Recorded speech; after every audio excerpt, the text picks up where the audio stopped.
Bonjour à tous et bienvenue. Après les dossiers haïtiens, gabonais, français, maliens ou colombiens, voilà la nouvelle affaire d'abus sur mineurs qui secoue une fédération sportive internationale, en l'occurrence la FECOFA, la fédération de football en République démocratique du Congo.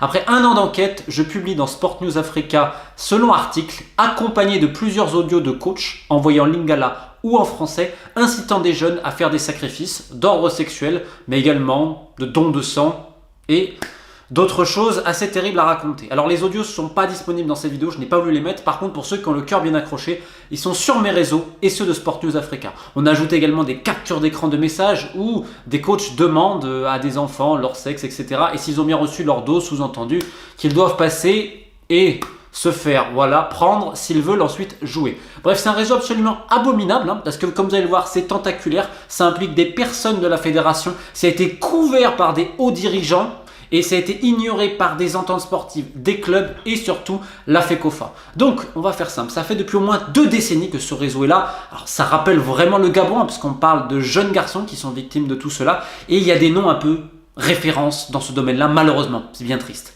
Et en décembre 2020, Papi Kimoto, ancien international congolais qui a notamment joué en Belgique, à Chypre et en Israël, que devenu coach, alerte le vice-président de la FECOFA, Théo Binamungu, lors des matchs de qualification de la CAN U20 pour l'Afrique centrale qui se disputait en Guinée équatoriale. Et là, devant témoins qui ont confirmé en disant, en gros, mais il va falloir que ça s'arrête parce qu'il y a trop d'abus, les enfants souffrent trop, etc. Et ces dires et ces allégations ont été de nouveau cités lors d'une réunion entre les entraîneurs congolais, en présence notamment de Florent Ibenge, ancien sélectionneur national, même si ce dernier dit ne pas avoir souvenir de cette réunion, et l'actuel directeur technique national, qui lui aussi dit ne pas avoir souvenir. Alors, plusieurs témoins ont confirmé que ces réunions ont eu lieu, et on expliquait, mais qu'est-ce qui se passe? Parce qu'il y a ce problème-là, mais on ne dit jamais rien. Et là, vous avez des cadres de la FECOFA disant que non, que c'est la vie privée, qu'il ne faut pas se mêler de cela. Dans le même temps, le président de la FECOFA actuelle, Donatien Kamanga, que j'ai contacté et qui n'a pas répondu, comme M. Binamungu, n'a pas bougé lorsque certaines personnes l'ont alerté. En fait, toute la FECOFA a été alertée du problème, notamment pour un cas, c'est celui de Bertin Makou, alors qui a coaché le Racing Club de Kinshasa, si je ne dis pas de bêtises, mais surtout qui était à Lupopo, et qui en fait a rejoint le Tchad. Le Tchad, c'est la Coupe d'Afrique, donc pour les locaux.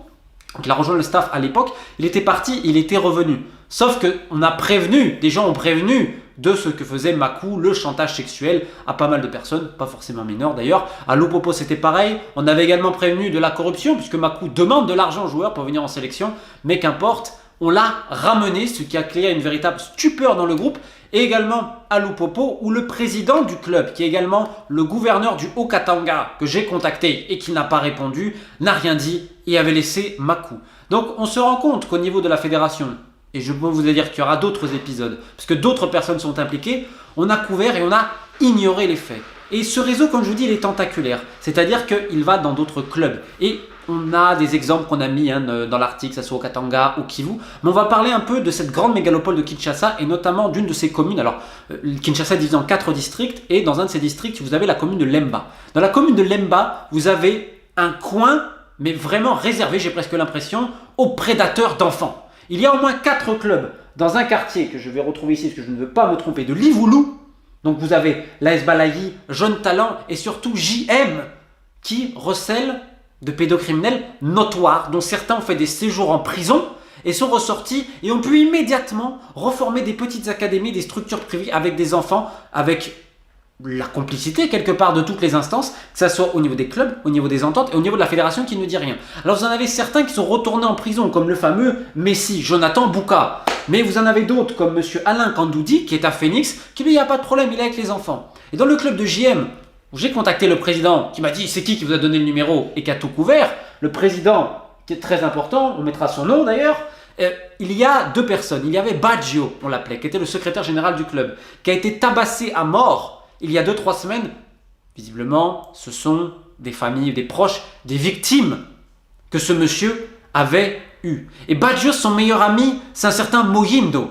Mohindo, c'est celui que vous voyez ici. Mohindo qui abuse des enfants dont certains n'avaient que 13 ou 14 ans et ça fait des années que ça dure. Mohindo était l'entraîneur, Baggio était le secrétaire général et le président du club ne trouve rien à redire. Alors, j'ai même parlé au président de l'entente, on va dire, qui regroupe plusieurs communes de Kinshasa, dont celle de Lemba, monsieur Timothée Menayame, qui avait eu les messages Facebook en sa possession, qui n'avait rien trop à dire. Là, maintenant, le discours, évidemment, a changé. Il explique qu'avec un avocat, il veut se saisir des dossiers. Mais là, par contre, on va le dire qu'il a raison. Il y a une telle peur pour les jeunes de parler et une telle honte qu'on peut comprendre parce que le réseau, comme je vous dis, est tentaculaire. Prenez par exemple Guy Roger Limolo. Guy Roger Limolo, c'est un nom connu du football congolais parce qu'il a entraîné plein de clubs.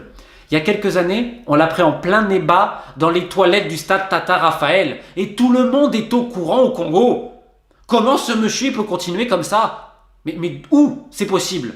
Donc, comme vous le voyez,